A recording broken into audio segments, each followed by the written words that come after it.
Hello friends, welcome to smile talk paramedical channel. Friends, ಇವತ್ತಿನ ಈ ವಿಡಿಯೋದಲ್ಲಿ ನಿಮ್ಮ ಒಂದು ಕಾಮೆಂಟ್ಸ್ಗಳಿಗೆ, ಯಾಕಂದರೆ ನನಗೆ ಇವತ್ತು ಲೈವಲ್ಲಿ ಬರಲಿಕ್ಕೆ ಆಗಲಿಲ್ಲ. ಸಂಜೆ ತನಕ ನೋಡ್ತೀನಿ, ಲೈವಲ್ಲಿ ಬಂದರೆ ಬರ್ತೇನೆ.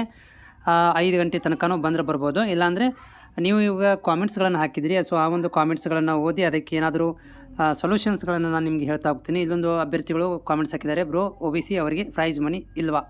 ಸೊ OBC ಅವರಿಗೆ ಪ್ರೈಸ್ ಮನಿ ಬರೋದಿಲ್ಲ, ಅವರಿಗೆ SSP ಸ್ಕಾಲರ್ಶಿಪ್ ಬರುತ್ತೆ, ಅದನ್ನು ನೀವು ಅಪ್ಲೈ ಮಾಡ್ಬೋದು. ಸರ್, HS ಮೆರಿಟ್ ಲಿಸ್ಟ್ನಲ್ಲಿ ನೇಮ್ ಇಲ್ಲ, ಏನಾದರೆ ಏನು ಮಾಡಬೇಕು ಅಂದರೆ ಏನು ಮಾಡಬೇಕು, ಇಲ್ಲ ಅಂದರೆ ಏನು ಮಾಡಬೇಕು ಅಂತ ಕೇಳ್ತಾರೆ.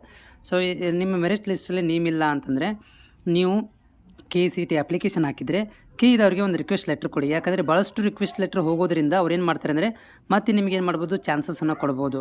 ಸೊ ರಿಕ್ವೆಸ್ಟ್ ಕೊಡೋದು ತುಂಬ ಇಂಪಾರ್ಟೆಂಟ್ ಇರುತ್ತೆ. ಇಲ್ಲಾಂದರೆ ನಿಮಗೆ ಅವರಿಗೆ ಗೊತ್ತೇ ಆಗಲಿಲ್ಲಪ್ಪ ಅಂತಂದರೆ ಅವರು ಏನು ಮಾಡ್ತಾರೆ, ಏನು ಹೆಸರು ಬಂದಿದ್ದಾರೆ ಅವ್ರುಗಳಿಗೆ ಮಾತ್ರ ಏನು ಮಾಡ್ತಾರೆ, ಕೌನ್ಸಿಲಿಂಗನ್ನು ಮಾಡ್ತಾರೆ.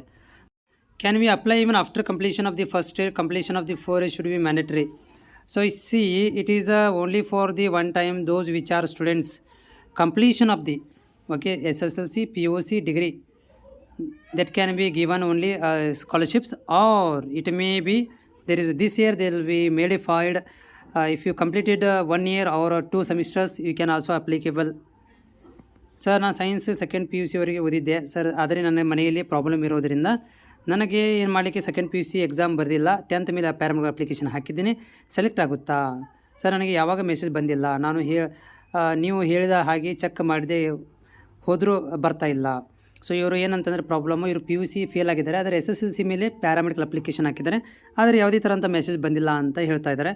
ಸೊ ನೋಡಿ, ನಿಮಗೆ ಯಾವುದೇ ಥರಂಥ ಮೆಸೇಜ್ ಬಂದಿಲ್ಲ ಅಥವಾ ನಿಮಗೆ ಚೆಕ್ ಮಾಡೋಕ್ಕೆ ಗೊತ್ತಾಗೋದಿಲ್ಲ ಅಂತಂದರೆ ನಮ್ಮ ಟೆಲಿಗ್ರಾಮ್ಗೆ ನೀವು ಜಾಯ್ನ್ ಆಗಿ, ಸಪ್ರೇಟಾಗಿ ನನಗೆ ನಿಮ್ಮ ಒಂದು ಅಪ್ಲಿಕೇಶನ್ ಫಾರ್ಮನ್ನು ಸೆಂಡ್ ಮಾಡಿ, ನಾನು ಸ್ಟೇಟಸ್ ನೋಡಿ ನಿಮಗೆ ಏನು ಮಾಡ್ತೀನಿ, ಸ್ಕ್ರೀನ್ಶಾಟನ್ನು ಕಳಿಸ್ಕೊಡ್ತೀನಿ. ನಿಮ್ಗೆ ನೋಡೋಕ್ಕೆ ಬರ್ತದೆ ಅಂದರೆ ನಾನು ವೀಡಿಯೋ ಕೂಡ ಮಾಡಿ ಹಾಕಿದ್ದೀನಿ.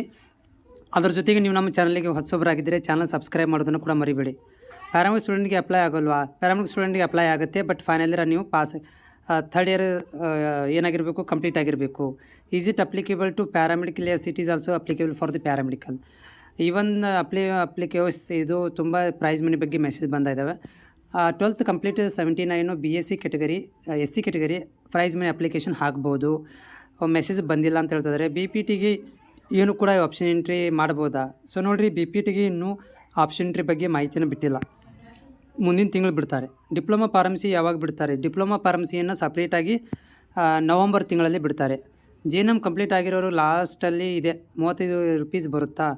ಹಾಂ, JNM ಕಂಪ್ಲೀಟ್ ನೋಡಿರಿ, ಅದು ಅಪ್ಲಿಕೇಬಲ್ ಇದೆ ನಿಮಗೆ. ಅದು ಡಿಪ್ಲೊಮಾದವರಿಗೆ ಎಷ್ಟಿದೆ ನೋಡಿರಿ, ಅದು ಬರುತ್ತೆ ನಿಮಗೆ.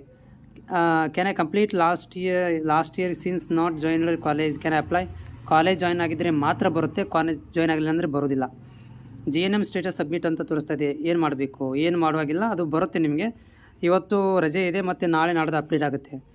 I have submitted request letter to BPT, they will me name once I will request sir. Okay, so ಇವರೇನು ಕೇಳ್ತಾ ಇದ್ದಾರೆ ಅಂತಂದರೆ, ನಾನು BPTಲಿ ಹೆಸರಿರಲಿಲ್ಲ, ನಾನು ರಿಕ್ವೆಸ್ಟ್ ಲೆಟ್ರ್ ಕೊಟ್ಟು ಬಂದಿದ್ದೀನಿ, ನಮ್ಮ ಹೆಸರು ಆ್ಯಡ್ ಆಗುತ್ತಾ ಅಂತ ಕೇಳ್ತಾ ಇದ್ದಾರೆ. ಸೊ ನೀವು ಅದಕ್ಕೆ ಕಾಲ್ಗಳನ್ನು ಕೂಡ ಅಪ್ಡೇಟ್ ಮಾಡ್ತಾ ಇರಬೇಕು. ರಿಕ್ವೆಸ್ಟ್ ಕೊಟ್ಟು ಬಂದಿರೋ ಅವರು ಮರೆತು ಬಿಡ್ತಾರೆ, ಕೇಳಿದವರು ತುಂಬ ಬ್ಯುಸಿ ಇರ್ತಾರೆ, ಅವರಿಗೆ ನಿಮ್ಮಂಥವ್ರು ಸಾವಿರಾರು ವಿದ್ಯಾರ್ಥಿಗಳು ಬರ್ತಿರ್ತಾರೆ. ಹೀಗಾಗಿ ನೀವು ಅದನ್ನು ಅವಾಗವಾಗ ಹೋಗಿ ರಿಕ್ವೆಸ್ಟ್ ಲೆಟ್ರ್ ಬೇರೆ ಬೇರೆ ವಿದ್ಯಾರ್ಥಿಗಳು ಕೊಡೋದ್ರಿಂದ ಅವರು ರಿಮೈಂಡ್ ಆಗುತ್ತೆ, ಅವರಿಗೆ ನೆನಪಿರುತ್ತೆ.